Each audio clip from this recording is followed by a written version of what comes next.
¿Qué tal? Un gusto estar con ustedes aquí platicando en el 35 aniversario de Chernobyl. En efecto, han pasado ya 35 años. Fue el 28 de abril de 1986 cuando se hizo oficial la explosión del reactor nuclear en Chernobyl. 1986 fue un año con muchísimas noticias. Fue el año donde fue el Mundial de México, se acordarán ustedes. Fue el año donde Intel lanzó su chip 286 que revolucionó el mundo de las computadoras personales. Fue el año que salió la película The Color of Money, donde Paul Newman por fin sacó un Oscar al lado de un nuevo actor que se llamaba o que se llama Tom Cruise. Y también fue el año que inició Pixar, esa compañía que ahora se ha vuelto un gigante en la producción de películas animadas. Pues todas estas cosas pasaron en 1986 y el 26 de abril nos informaban que había habido 50 muertos. De hecho, la información oficial hablaba solamente de 30 muertos, aunque después se supone que los muertos por Chernobyl fueron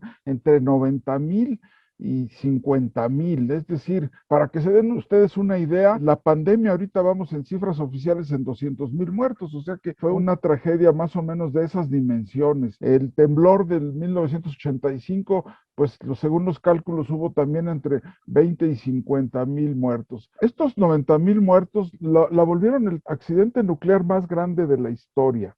La causa, la explosión de un reactor, el reactor número 4 de la planta de Chernobyl, un reactor que curiosamente se llamaba Vladimir Lenin, en una maniobra de mantenimiento reventó. Esto fue en la antigua Unión de Repúblicas Soviéticas Socialistas.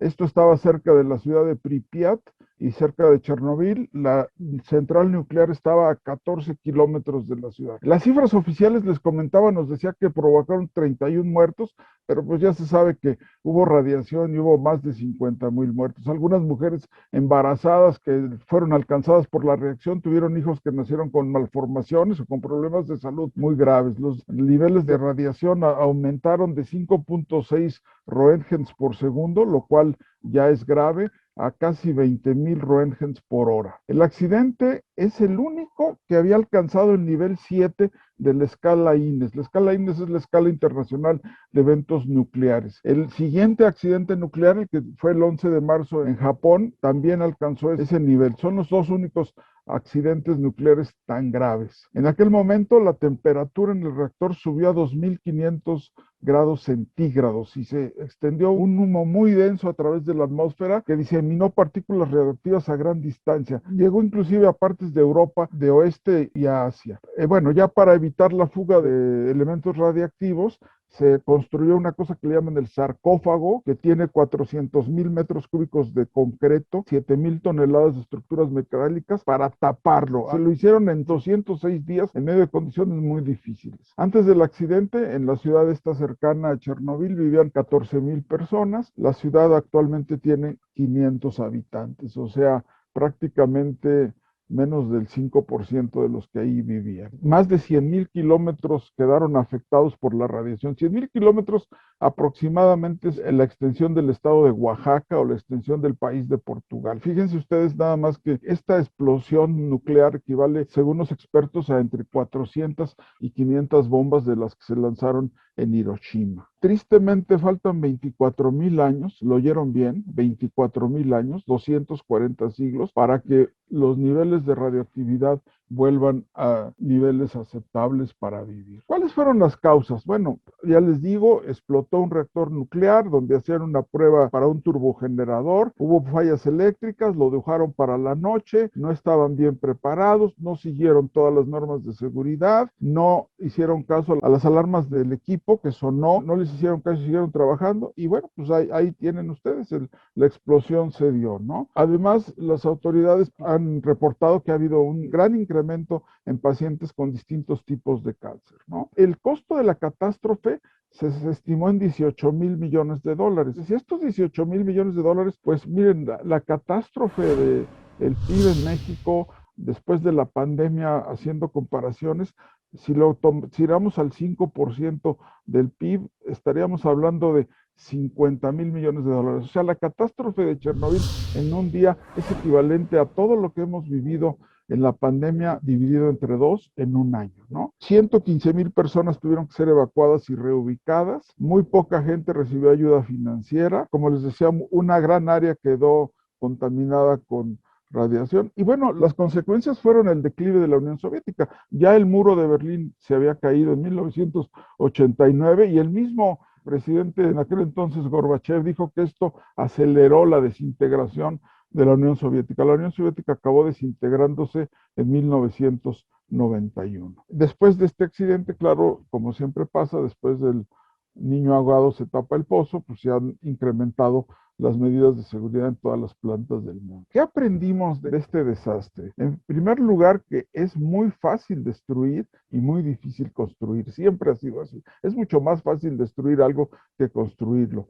En segundo lugar, a ver, Chernobyl era una empresa, finalmente era una empresa muy mal manejada y del gobierno, pero era una empresa. Y las empresas tienen un efecto multiplicador muy grave. O sea, si hacen algo bien, crean empleos, crean riqueza, son muy buenas para la sociedad. Pero si hacen algo mal, pueden llevar desgracias como este. Ayer nos estábamos acordando de otra desgracia, pues no tan grave, pero también muy grave, la del Exxon Valdez que encalló en Alaska y que también fue un desastre de 2,000 millones de dólares. Es muy triste ver que una planta como Chernobyl, que estaba hecha para producir una energía limpia, como es la energía nuclear, que no quema combustibles en la atmósfera, que no se gasta un recurso renovable, pues haya provocado un desastre de esta magnitud. Eso explica mucho por qué la gente se opone mucho a las plantas nucleares. Otra cosa también muy importante es el manejo de la verdad. O sea, las cifras oficiales del partido en la Unión Soviética decretaron 31 muertos, cuando se sabe que fueron después pues más de 50, casi 80,000 muertos, ¿no? Velana Alexievich escribió, que nació en Ucrania en 1948, que ganó el Premio Nobel de Literatura, escribió un libro que se llama Voces de Chernobyl. Es un libro que recoge las múltiples historias de ese vergonzoso suceso a modo de tragedia griega. Cómo se manejó mal la verdad, cómo se engañó a los trabajadores diciéndoles que no había peligro, cómo no se exigió calidad, cómo los trabajadores que trabajaban ahí vendían el material para ganar un poco de dinero, es decir, hacían mercado negro, cómo poner cosas tan complicadas como una planta nuclear en manos de burócratas políticos, pues nos asegura que no se van a seguir bien las condiciones. Estas son enseñanzas muy importantes, es decir, estamos jugando con el patrimonio de una empresa muy importante que además mal manejada puede ocasionar desastres ecológicos o desastres económicos, ¿no? Este libro de Svetlana sirvió para inspirar una serie muy buena, yo se la recomiendo mucho, de HBO, que se llama Chernobyl, una serie de televisión de 5 capítulos. No les platico más para no hacer spoilers, pero nos da una idea muy clara de lo que sucedió. Y bueno, pues es más que un accidente fortuito, pues es el resultado de un poder basado en la cultura del nepotismo, de la desidia, de la indiferencia hacia la población general. Como ya les comentaba, las consecuencias fueron inmediatas. Esto lo dice Gorbachev y aceleró la fragmentación de la Unión Soviética. Uno de los grandes problemas, además, fue que las consecuencias pues, siguieron permaneciendo. Es decir, se arregla el reactor nuclear, pero sigue habiendo cáncer. Mucha gente que tomó leche de las vacas que estuvieron sujetas a la radiación desarrollaron cáncer de tiroides, por ejemplo. No se tomaron rápido medidas de protección. Muchos niños tomaron leche, por lo tanto provocó un cáncer de tiroides y además pues están enfermos. Entonces es algo que deberíamos nosotros aprender de este tipo de catástrofes. Son catástrofes que fueron previsibles y son catástrofes que nos enseñan, como la tragedia del Challenger que comentábamos también fue en 1986, que una mala preparación nos puede conducir a catástrofes de este tipo. Por eso la prudencia se vuelve muy importante porque la responsabilidad de los que dirigen estas empresas está en función directa de las grandes responsabilidades que tienen por las grandes consecuencias que pueden ocasionar sus actos. Muchísimas gracias. IPADE. The World Calls.